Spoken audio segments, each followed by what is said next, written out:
Hi guys, I am NK. Welcome to DG family. देखिए, हम differential equation first की book cover कर रहे हैं। डिफरेंशियल इक्वेशन फर्स्ट की बुक में हमने पहले इंट्रोडक्शन चैप्टर पढ़ा है, जिसमें हमने how many types of differential equation पढ़ा है। उसमें हमने क्या पढ़ा? Ordinary differential equation, partial differential equation. इसके बाद में ऑर्डिनरी डिफरेंशियल इक्वेशन के दो पार्ट पढ़े। पार्शियल डिफरेंशियल इक्वेशन की बुक अलग से करवाएंगे हम। इसके बाद में हमने ऑर्डर ऑफ डिफरेंशियल इक्वेशन पढ़ा है, degree of A differential equation पढ़ा। इसके बाद में जो भी हमने जो टॉपिक्स के छोटे छोटे, और आज हम जो पढ़ेंगे वो सबसे पहले करेंगे general solution and particular solution. इसके बाद में हम पढ़ेंगे सिंगुलर सॉल्यूशन और फिर एक्सरसाइज स्टार्ट करेंगे। तो देखिए, टॉपिक डालिए general solution and particular solution. क्या होते हैं जनरल सॉल्यूशन और क्या होते हैं पर्टिकुलर सॉल्यूशन, इसके बारे में स्टडी करेंगे।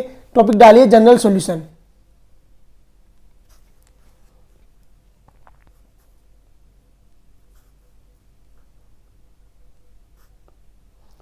General solution. देखिए, कई बुक इस जनरल सॉल्यूशन को कंप्लीट सॉल्यूशन भी बोलती है, तो आप ऑब्लिक में कंप्लीट सॉल्यूशन भी लिख लेना, डाउट नहीं रहेगा। कंप्लीट सॉल्यूशन, कंप्लीट सॉल्यूशन कोष्टक में लिख लेना। या तो जीएस बोलोगे या सीएस बोलोगे। क्या बोलोगे? जीएस या सीएस, जनरल सॉल्यूशन और कंप्लीट सॉल्यूशन। अब देखिए, होता क्या है जनरल सॉल्यूशन? जनरल सॉल्यूशन क्या बोलता है कि किसी भी, जैसे कोई अगर सेकेंड ऑर्डर हाई इक्वेशन है तो उसमें आर्बिट्री कांस्टेंट कितने रहेंगे? 2 रहेंगे। अगर थर्ड ऑर्डर है तो उसमें आर्बिट्री कांस्टेंट कितने रहेंगे? 3 रहेंगे। तो जनरल सॉल्यूशन की डेफिनेशन क्या हो जाएगी? A solution which contain a number of arbitrary constants equal to the order of the differential equation is called the general solution और complete solution of the differential equation. मतलब कि कोई अगर differential equation में second order की है तो उसमें आर्बिट्री कांस्टेंट 2 रहेंगे। अगर थर्ड ऑर्डर की है तो 3 रहेंगे। तो यही इसकी जनरल सॉल्यूशन की डेफिनेशन रहती है। लिख लीजिए, इसमें लिखिए ए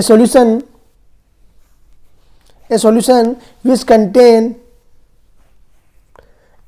a solution which contain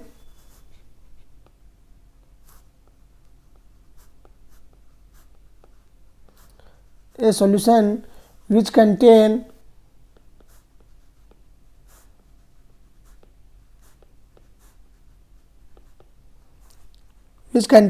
a number of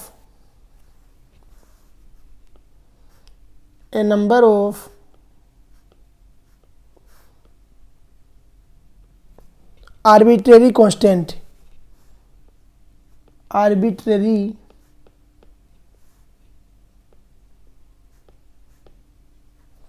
constants,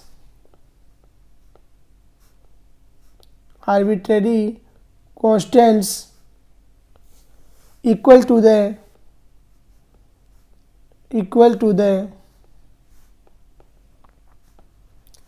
order of the differential equation, order of the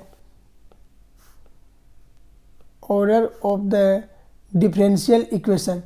इसमें क्या बोलता है कि आर्बिट्री कांस्टेंट उतने ही होते हैं जितने डिफरेंशियल इक्वेशन के ऑर्डर रहते हैं। इक्वेशन इज कॉल्ड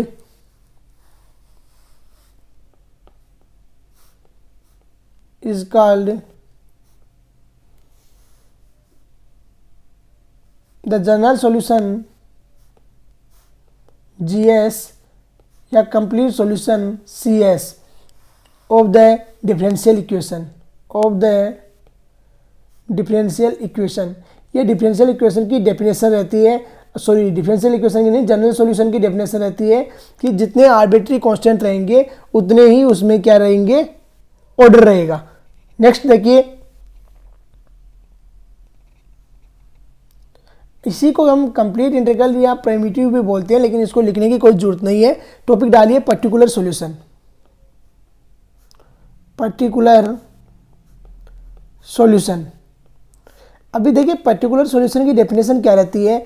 अगर हम जनरल सॉल्यूशन में जो आर्बिट्रेरी कांस्टेंट आ रहे हैं उनको कोई अगर पर्टिकुलर वैल्यू दे दी जाए तो वो बन जाता है पर्टिकुलर सॉल्यूशन। तो डेफिनेशन क्या रहेगी? ए solution obtainable from the general solution by giving particular values to the constants is called particular solution। लिख लीजिए इसमें a solution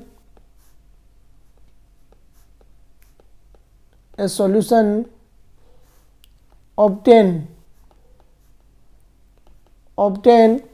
from the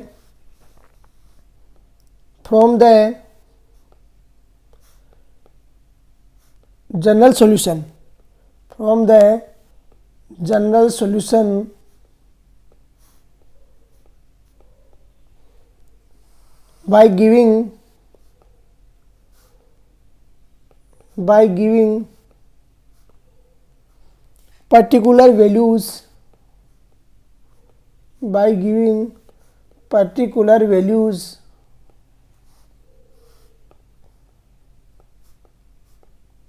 by giving particular values to the constants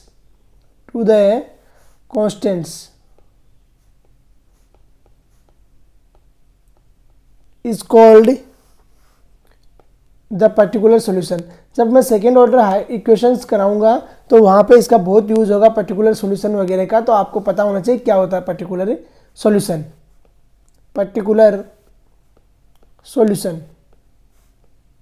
अब देखिए topic डालिए आगे सिंगुलर सॉल्यूशन। जैसे मैंने singular solution आपको पहले भी लिखा दिया है, लेकिन यहाँ पर उसकी थोड़ी अच्छे से डेफिनेशन में बता देता हूँ आपको क्या होती है।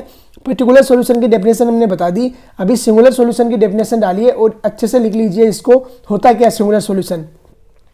आपको लास्ट टाइम भी मैंने बताया है कि वो सॉल्यूशंस होते हैं जो क्या है कि जनरल सॉल्यूशन से जिनको डायरेक्टली हम फाइंड आउट नहीं कर सकते उन्हें बोलते हैं सिंगुलर सॉल्यूशन। तो लिख दीजिए definition singular solution.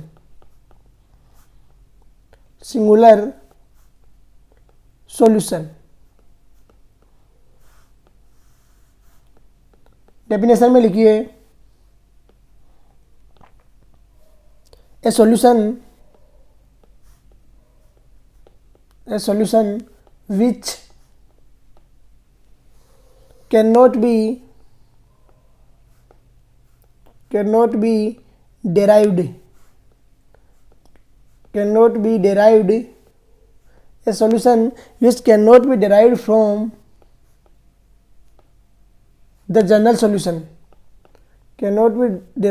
the general solution, but is still a solution of differential equation. Derive नहीं किया जा सकता है लेकिन ये कोई डिफरेंशियल इक्वेशन का सॉल्यूशन जरूर रहता है, तो उसे बोलते हैं singular solution of differential equation is called, ऐसा भी लिख दो यार इसमें, गिवन डिफरेंशियल इक्वेशन जो दी हुई है उसी का, ऐसा नहीं है कि किसी दूसरी डिफरेंशियल इक्वेशन का है। Of given differential equation is called the singular solution, अरे कोई डाउट इसमें, कल भी मैंने इसको बहुत अच्छे से आपको बता दिया है, कोई डाउट नहीं रहना चाहिए इसमें कि सिंगुलर सॉल्यूशन क्या रहते हैं, किसे बोलते हैं सिंगुलर सॉल्यूशन। अब देखिए एग्जाम्पल तो मैंने इसका पहले भी लिखा दिया है आपको कि देखिए यही एग्जाम्पल मैंने लिखाया भी था, वहाँ पे लिख लीजिए example. Equation y is equal to x d y by D x plus a under root 1 plus d y by D x का होल स्क्वायर, इसका देखिए इट्स सिंगुलर सॉल्यूशन क्या रहेगा, इसका सिंगुलर सॉल्यूशन अलग रहेगा और जनरल सॉल्यूशन अलग रहेगा। सिंगुलर सॉल्यूशन लिख लीजिए, सिंगुलर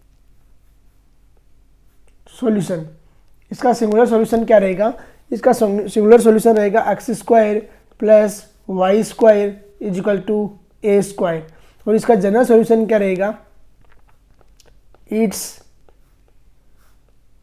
जनरल सॉल्यूशन,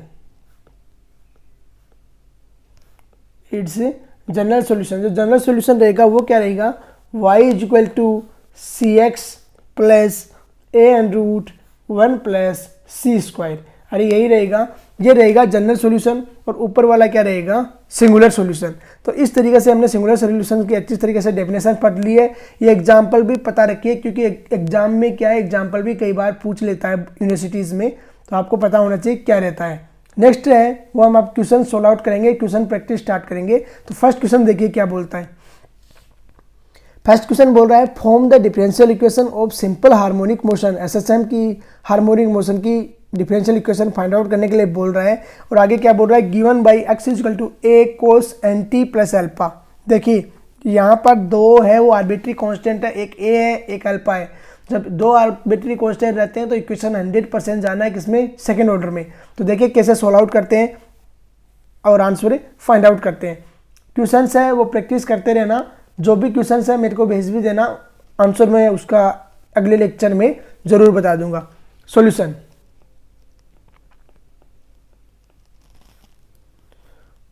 इक्वेशन क्या दी हुई है, x is equal to a cos n t plus alpha. अरे यही दी हुई है, कोई डाउट? नीचे लिखिए for removing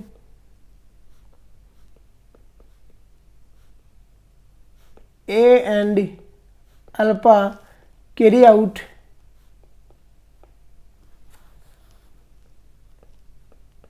differentiation with respect to t time 2 times. इसका डिफ्रेंशिएशन कीजिए 2 टाइम्स का, सेकेंड ऑर्डर लाना है तो 2 टाइम डिफ्रेंशिएशन करोगे तो देखिए क्या मिलता है। फर्स्ट इक्वेशन बनेगी dx upon dt is equal to क्या आ गया, इक्वल टू आ जाएगा आपका माइनस के एन ए, अरे एन ए आएगा ना, एन ए कोस का क्या होता है साइन, तो sine n t plus alpha, n t plus alpha. Second देखिए जब दोबारा से करोगे तो ये आ जाएगा d square x upon d t square equal to क्या आ जाएगा माइनस के एन स्क्वायर ए, और ये आ जाएगा अंदर कोस एन टी प्लस अल्फा। अरे यही आएगा। अब देखिए ए cos n t plus alpha को आप क्या लिख सकते हो, जो हमने ऊपर इक्वेशन दी हुई है वो लिख सकते हो ना एक्स, तो इसे कीजिए एक्स। तो ये इक्वेशन क्या बन जाएगी, d square x upon d t square plus n square x equal to 0। अरे यही आएगी, यहाँ से आप ये इक्वेशन आपको मिल गई, नोट डाउन कीजिए, आंसर यही इसका आंसर रहेगा। नेक्स्ट क्वेश्चन देखिए, नेक्स्ट क्वेश्चन क्या बोल रहा है, form the differential equation of the following family of curves y equal to a e की power 2x plus b e की power minus 2x। Second order equation आना है यहाँ पे, क्योंकि a और b 2 आर्बिट्री कॉन्स्टेंट्स हैं, तो 2 टाइम्स इसका डिफरेंशिएशन कीजिए और सोल्व आउट कीजिए। सॉल्यूशन, गिवन लिखिए, given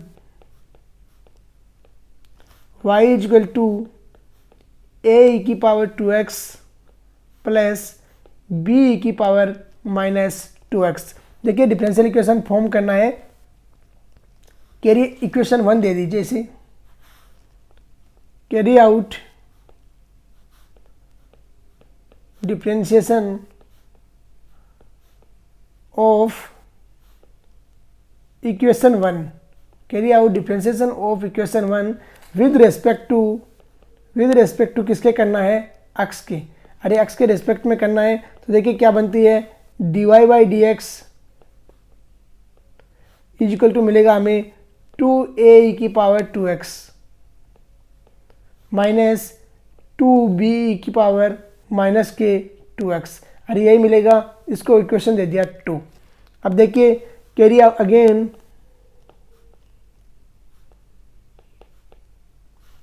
carry out differentiation of equation 2, equation 2 का डिफरेंशिएशन करना है विद रेस्पेक्ट टू करना है किसके, एक्स के।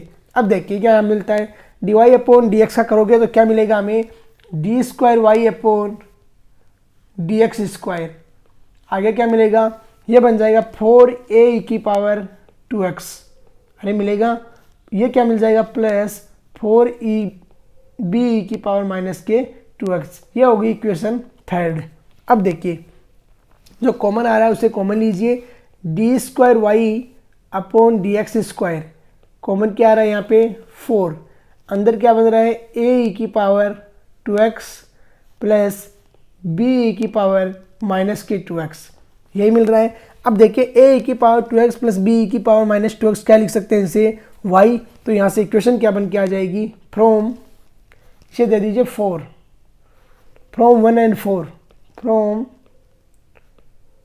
1 and 4, 1 and 4 से क्या मिलेगा हमें, d² upon dx square, d² upon dx square equal to आ गया 4y, इजिकल टू आ गया 4y। तो ये आपकी डिफरेंशियल इक्वेशन हो गई। अब देखिए जब भी आपको डिफरेंशियल इक्वेशन फॉर्म करने की कोई बात करता है तो आपको एक बात का ध्यान दिए के चलना है कि जो कॉन्स्टेंट्स है उसे हमें गायब करना है 100%। कॉन्स्टेंट को गायब करेंगे तो ऑटो में डिफरेंशियल इक्वेशन फॉर्म हो जाएगी। नेक्स्ट क्वेश्चन देखिए क्या बोल रहा है, नेक्स्ट क्वेश्चन बोल रहा है find the differential equation corresponding to the family of curves y is equal to c x minus c का whole square where c is an arbitrary constants. काफ़ी अच्छा क्वेश्चन है, आपको ये पता होना चाहिए। देखिए ऐसे क्वेश्चंस आने के चांसेस ज़्यादा रहते हैं क्योंकि इनमें थोड़ा सा कैलकुलेशन है वो अलग टाइप का रहता है। तो देखिए कैसे इस क्वेश्चन को सोल्व आउट करेंगे और आंसर फाइंड आउट करेंगे। सोल्व आउट करिए इसे। सॉल्यूशन, फैमिली ऑफ कर्व्स क्या दे रहा है, y is equal to c x minus c का होल स्क्वायर, ठीक है, ये इक्वेशन 1 हमें दे रहा है। अब देखिए carry out differentiation, carry out differentiation with respect to x, अरे x के रेस्पेक्ट में डिफरेंशिएशन करोगे तो क्या मिलता है, देखिए y का हो गया dy by D x is equal to, यहाँ क्या आएगा 2 बाहर आ जाएगा 2c एक्स माइनस सी, कोई डाउट यहाँ तक 2c एक्स माइनस सी आ गया, इसे इक्वेशन 1 दे दो। अब देखिए आगे जब इसको सोल्व आउट करते हैं, आगे सोल्व आउट करोगे तो क्या मिलता है हमें, इसमें देखिए x माइनस सी से अप डाउन मल्टीप्लिकेशन करा दे तो इक्वेशन 1 में ये 2 दीजिए इस इक्वेशन, तो इक्वेशन 2 में क्या होगा y आ जाएगा ना, तो कीजिए मल्टीप्लिकेशन, इधर हमने किया है dy by D x is equal to 2c multiplication करा दिया x माइनस सी से अप और डाउन, तो ये बन गया ऊपर x माइनस सी का होल स्क्वायर, नीचे मिल गया हमें x माइनस सी। अब देखिए जो इक्वेशन 3 है इसमें इक्वेशन 1 से वैल्यू रखते हैं, इक्वेशन 3 पुट लिख दीजिए, put value from 1 to 3rd, जब 1 to 3rd में वैल्यू रखोगे तो ये क्या बन जाएगा dy by D x is equal to 2y upon x minus c, अरे 2y अपॉन एक्स माइनस सी बनेगा। अब देखिए y को इधर मल्टीप्लिकेशन करा देते हैं तो ये क्या मिल जाएगा हमें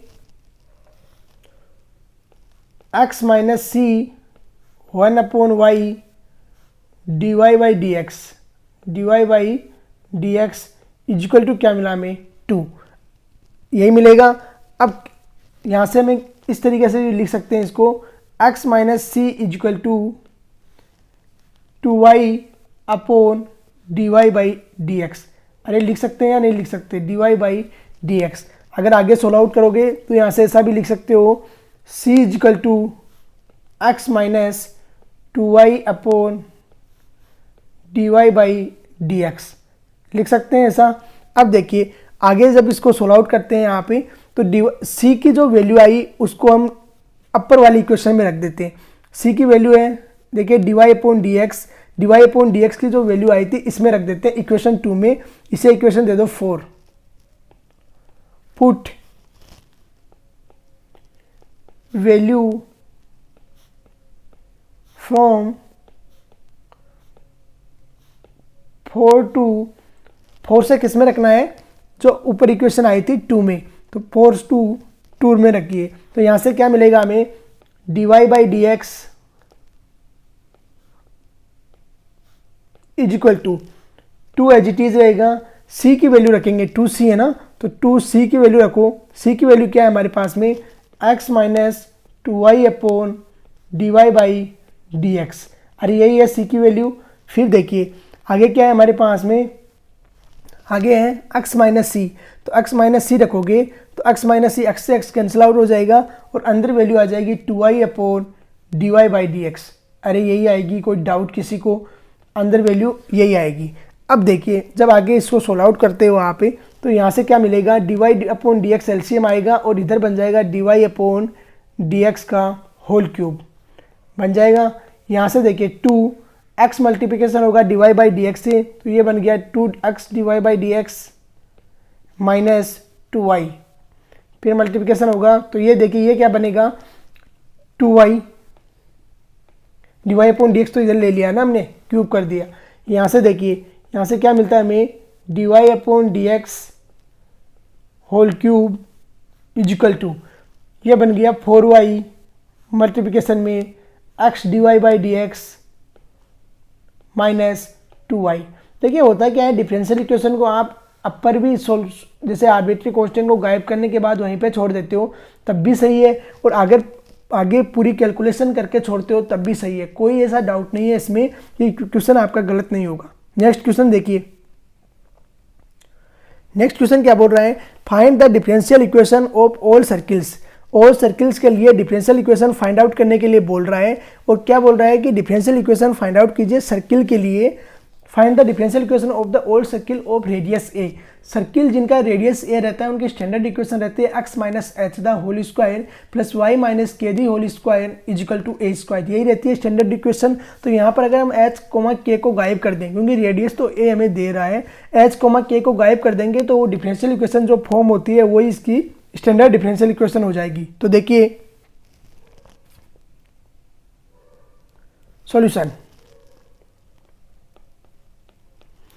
सॉल्यूशन में लिखिए we can write down the equation of circle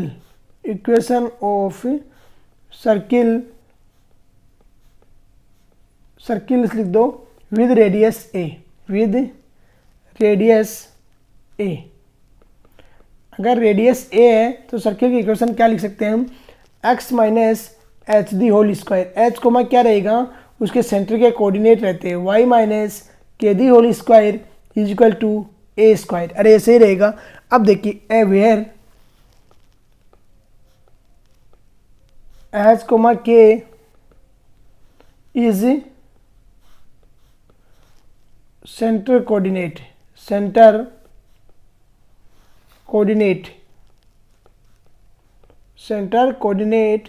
of circle, ऐसे भी लिख दो centre coordinate of circle.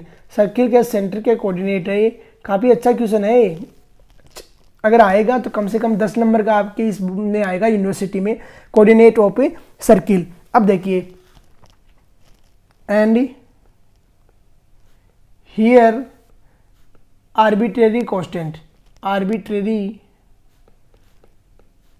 Constant, यहाँ पर क्या है, ये आर्बिट्रेरी कांस्टेंट है। अब देखिए यहाँ से क्वेश्चन स्टार्ट होता है। सबसे पहले इनका करेंगे हम डिफरेंशिएशन, और डिफरेंशिएशन करने के बाद में क्वेश्चन से आगे सोल्व आउट होगा। इक्वेशन 1 दे दीजिए और लिखिए नीचे carry out differentiation of equation 1 with respect to x के रेस्पेक्ट में डिफरेंशिएशन करते हैं तो क्या मिलता है हमें। फर्स्ट का हो गया 2x माइनस एच, सेकेंड का हो गया 2y माइनस के, फिर आ गया dy by D x is equal to 0। अरे यही आएगा। आगे जब इसको कॉमन लोगे और सोल्व आउट करते हैं तो ये मिला हमें x minus h plus y minus k dy by D x is equal to 0, यही मिलेगा। अब देखिए आगे डिफरेंशिएशन करते हैं। कैरी आउट, इसे इक्वेशन 2 दे लीजिए, carry out differentiation of equation 2। Equation 2 का अगेन डिफरेंशिएशन करते हैं तो देखिए क्या मिलता है हमें। x का डिफरेंशिएशन हो गया 1 और h का हो गया 0 और क्या मिल गया हमें, y minus 1 plus y minus k as it is, ये हो गया d square y upon d x square. अरे हुआ या नहीं हुआ? सेकंड, जब इस u इंटू वी होता है तो एक को पकड़ते हैं दूसरे को छोड़ते हैं डिफरेंशिएशन में, तो ये क्या हो गया d y by D x whole square is equal to 0, यही आया। अब देखिए यहाँ से अगर आप इसको सोल्व आउट करते हो तो क्या मिलता है हमें, y minus k is equal to क्या मिल रहा है, minus 1 plus d y by D x का whole square upon d square y upon d x square. अरे यही मिल रहा है, d square y upon d x square. इसको इक्वेशन दीजिए थर्ड। नेक्स्ट, जब y माइनस के ये मिल रहा है तो यहाँ से y माइनस के अगर आप वैल्यू रखते हो किसमें, इक्वेशन 2 में, इक्वेशन 2 में y माइनस के की वैल्यू रखोगे, लिखिए put value of y minus के इन इक्वेशन 2। इक्वेशन 2 में रखना है, इक्वेशन 1 में नहीं। इक्वेशन 2 देके में वैल्यू रखोगे तो यहाँ पर x माइनस एच मिलेगा आपको, और x माइनस एच क्या मिला, x minus h is equal to y minus k की वैल्यू आपने रखी है, y माइनस के तो माइनस माइनस हो जाएगा प्लस, और ये बन जाएगा 1 plus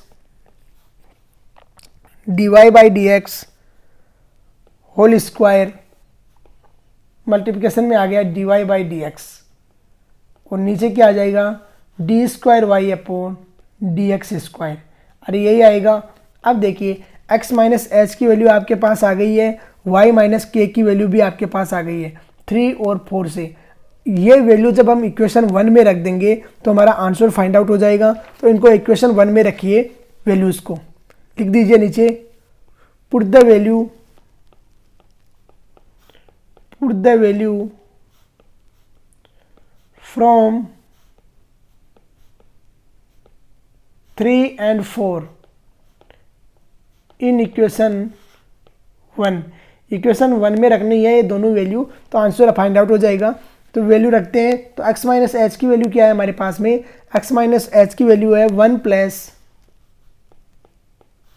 d y by D x whole square. अरे यही है। फिर देखिए d y by D x upon d square y upon d x square, ये हमारे पास में x प्लस माइनस एच की वैल्यू, इसका हो गया whole square plus y minus k की वैल्यू क्या है आपके पास, 1 plus d y by D x whole square upon d square y upon d x square, और इसकी पावर कितनी है 2 इक्वल टू क्या है ए स्क्वायर। अरे यही है। अब देखिए एलसीएम है, उसको मल्टीप्लिकेशन कराते हैं आरएचएस में और सोल्व आउट करना स्टार्ट करते हैं। तो देखिए क्या बनती है इक्वेशन बनेगी 1 plus d y by D x, इसका हो गया होल स्क्वायर, और टोटल पे लग जाएगा स्क्वायर, और अंदर बाहर निकल गया d y upon d x, इसका होल स्क्वायर। आगे क्या बनेगा, प्लस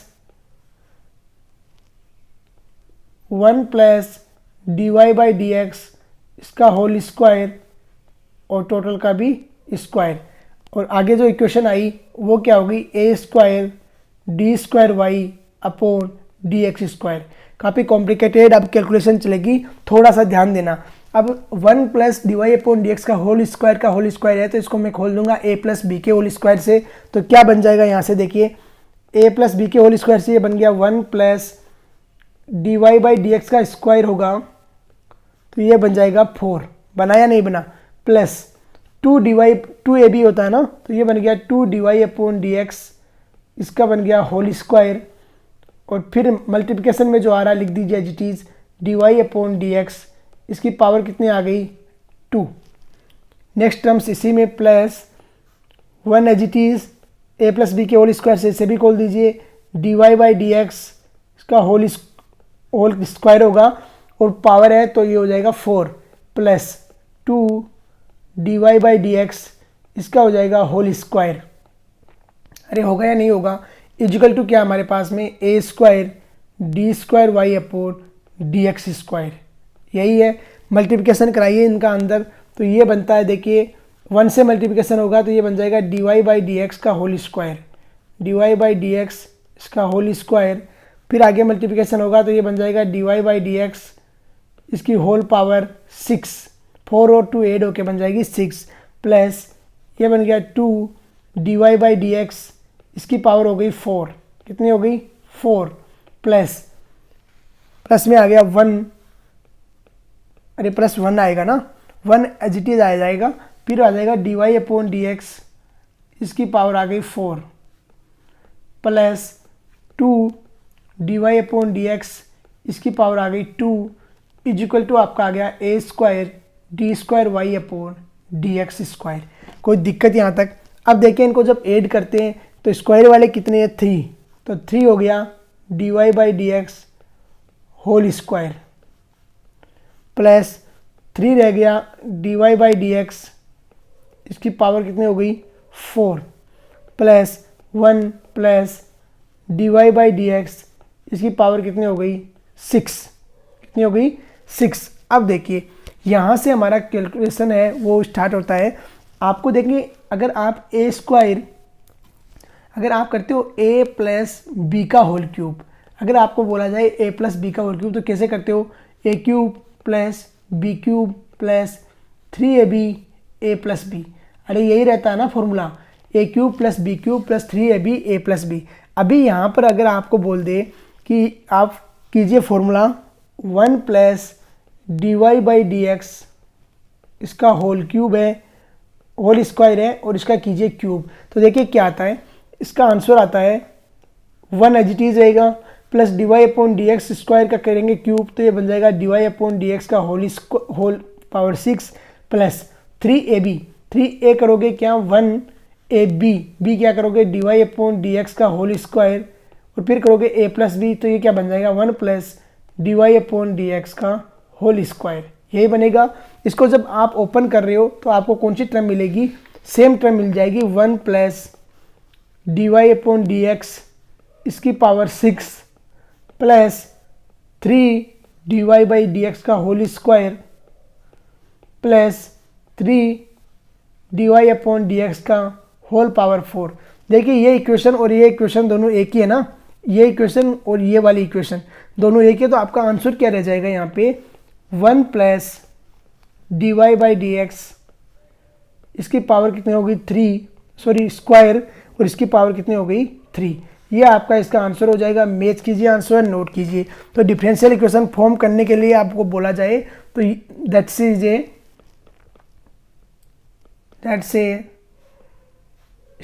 डिफरेंशियल इक्वेशन, ये क्या है, डिफरेंशियल इक्वेशन है। इजिकल टू भी है इसमें, इजिकल टू क्या है हमारे पास a square d square y upon d x square इसका होल स्क्वायर, यार यही है ना। देखिए इजिकल टू ए स्क्वायर है तो ये लिख भी दीजिए a square d square y upon d x square का इसका होल स्क्वायर भी था। देखिए कहाँ तक लेके आए इसको साथ में, यहाँ से होल स्क्वायर भी इसके साथ में रहा है ना, तो होल स्क्वायर भी साथ में लिखिए, होल स्क्वायर इसका होल स्क्वायर रहेगा और यह आंसर आपका फाइंड आउट हो गया। 1 plus d y upon d x का होल स्क्वायर इनकी power cube is equal to a square d square y upon d x square का होल स्क्वायर, इसका आंसर रहेगा। तो आज का लेक्चर अब हम यहीं पे फिनिश करते हैं। ओके, जय हिंद जय भारत। पढ़ते रहिए, स्टडी करते रहिए। देखिए होता क्या है कि आप डिफरेंशियल इक्वेशन के जो क्वेश्चंस होते हैं ग्रेजुएशन में काफ़ी लेंदी रहते हैं, तो आपको कम से कम आइडिया रहना चाहिए कि किस तरीके से इसको सोल्व आउट करना है और कैसे मेथड यूज़ करना है। तो आज मैंने पूरा ये कैलकुलेट करके आपको बता भी दिया है। तो आज का लेक्चर अब मैं यहीं पे फिनिश करता हूँ। जय हिंद जय भारत।